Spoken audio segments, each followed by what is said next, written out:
If you have been following my channel since the beginning, then you might be pleased to see the return of this cruiser. Hello, I am Xarkun and this is World of Warships Legends. Today I've got a domination mode battle on Greece, featuring the Tier 5 premium French cruiser de Grasse, which at one point in time was my most played ship. In fact, it was the very first premium ship I ever bought in this game, and it also has the distinction of being the very first French cruiser ever added to this game. I still like it quite a bit to this day, although I think there is a point to be made in this battle about power creep, and I'll make that point when it becomes relevant here. The de Grasse is, of course, a light cruiser. It's quite a bit like La Galissonière, the Tier 5 Tech Tree French cruiser, only for whatever reason I like it just a little bit better. I feel like the guns are somehow better, even though they are essentially the same guns. I think the de Grasse might have a bit of a faster reload. In fact, the de Grasse is basically a lower tier Charles Martel with smaller guns, which may be why I love the Charles Martel so much. Anyway, this is not going to be a spectacularly high damage game, but it is going to be a very, very effective one that we finish with over 3,000 base XP. In fact, 1 XP point over 3,000. 3,001 base XP is what we'll finish with. But did you see the shell indicator there with that salvo on the Colorado? 5 shells hit and 5 shells shattered. The de Grasse does not enjoy the benefit of the equilibrium of power skill. Neither of the French cruisers, André Lemonet or what's the other guy's name? Roux? Neither of them have the equilibrium of power skill, and the French cruiser line does contain a number of light cruisers that could benefit from the equilibrium of power skill, including the de Grasse. I think at Tier 6, the line splits into heavy cruisers with the Algerie and, of course, the Charles Martel. Neither of those require equilibrium of power because 203mm cruiser HE is capable of penetrating, I think, 32mm of armor, which is enough to do a lot of consistent damage on battleships. The same is not true for these 152mm guns. You see there's 7 shatters once more on the Colorado. The only place we can hit battleships where we can actually do damage to them with our HE shells is on their superstructure. Otherwise, we have to rely on setting fires or using the AP to also, I guess, penetrate the superstructure in order to do damage. And on the bright side, the de Grasse is excellent at starting fires. You can see we're barely into the game. We've only landed, 36 shells, and we've already lit 3 fires. Nevertheless, I would like the choice to run EOP on these light French cruisers, because if it were up to my preference, I would take the consistent high explosive penetration damage over this rather excellent fire chance. Anyway, let's talk about the theme of this video, if you will. And the theme is, this is a domination mode game, and we're going to do what is necessary to win. And what's necessary to win in a domination mode game is playing the objectives. Now, I don't think we're going to directly play any objectives in the sense that we're actually going to capture them, but we are going to protect the objectives. And the enemy team is going to help us out in that endeavor. Notice that the Colorado out there, 13 kilometers away, he is going to play a key role in the outcome of this game, along with a red Fubuki, who I believe has yet to be spotted. Both of these ships are going to play an essential role on their team that is going to put them at a distinct disadvantage and give us an opening. And we'll point that out a little bit later.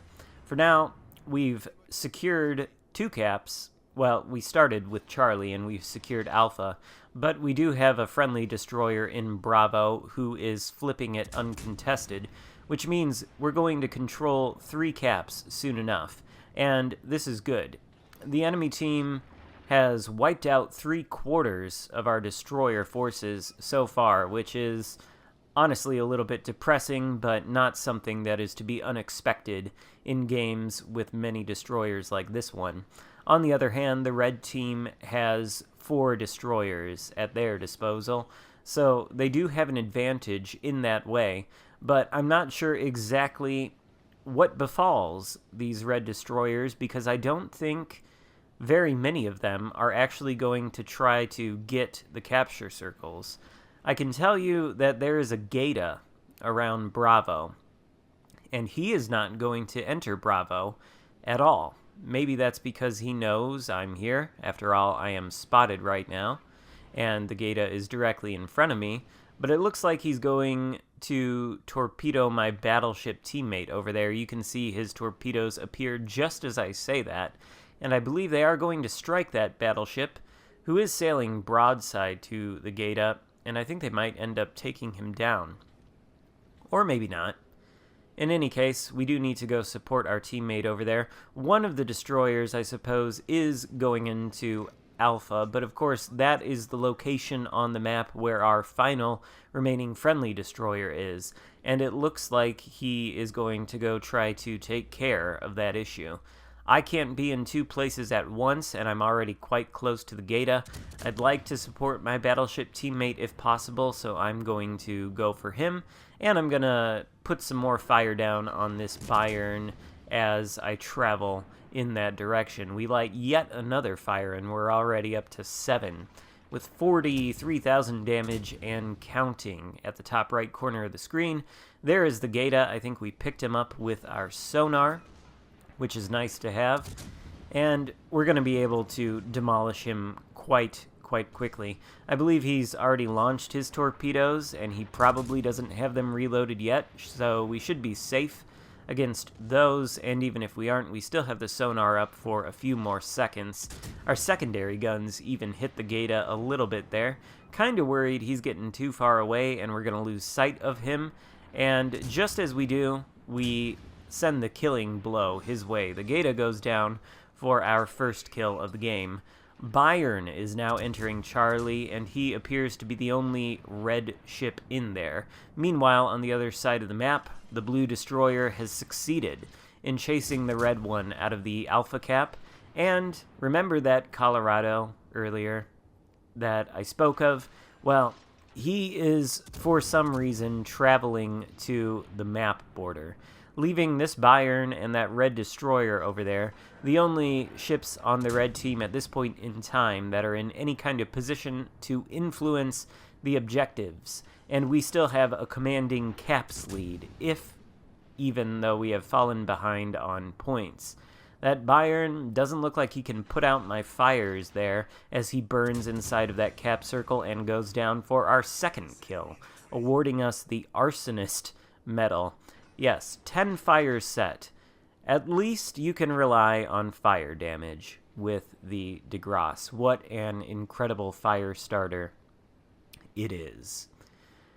Unfortunately for the de Grasse, concealment is not its strong suit. I do have a rank 16, I think legendary 2, Gunichi Mikawa inspiring this build, and of course since this is a tier 5 ship, it doesn't have access to a third mod slot, so it can't fit the concealment mod, which means with concealment built in the form of the Mikawa inspiration, I only have 11.2 kilometers of detectability, which is actually quite high. A lot of other cruisers are going to outspot this one, and certainly destroyers are going to be able to spot it from far away. Speaking of destroyers, the last remaining blue destroyer on our team, I think it was a Minsk, managed to take down that red destroyer that was threatening Alpha. He lost his life in the process, but his sacrifice is a great contribution to this team. Now, where are the rest of these enemy ships? I don't know.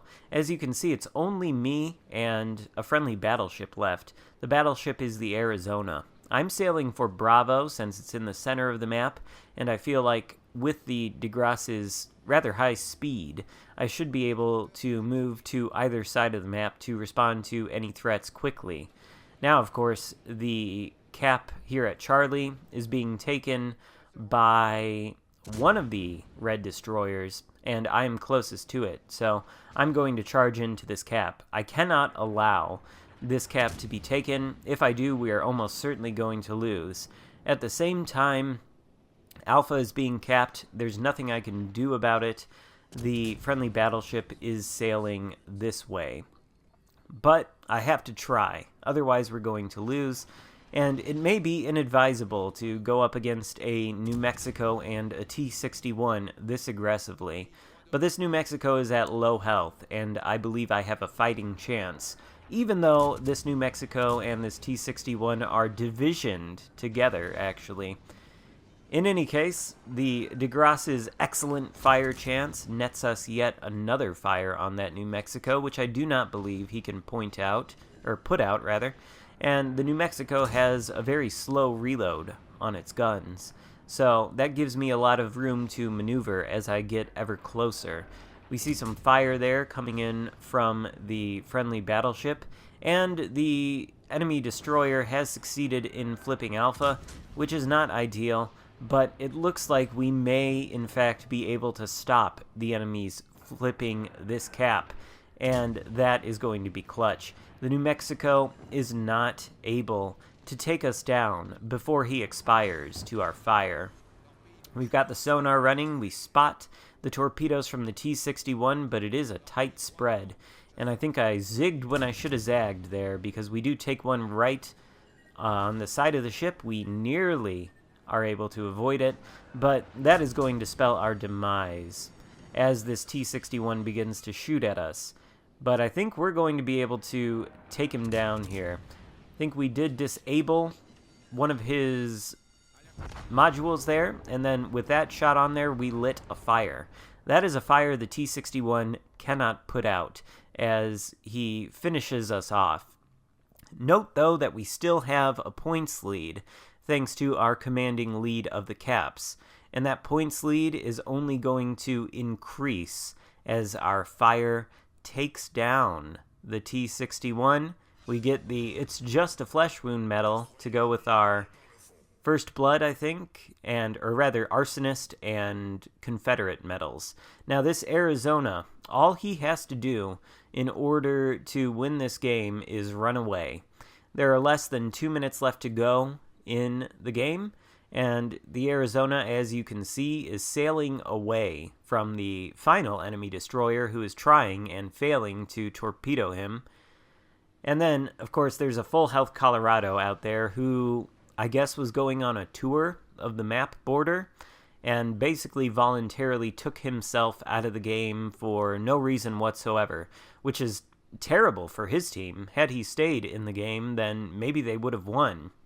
But since he took himself out of the game so early on and was so slow and so unable to return to the sphere of influence, which are the grid squares directly surrounding all of the cap circles, he's not really able to do much about this Arizona.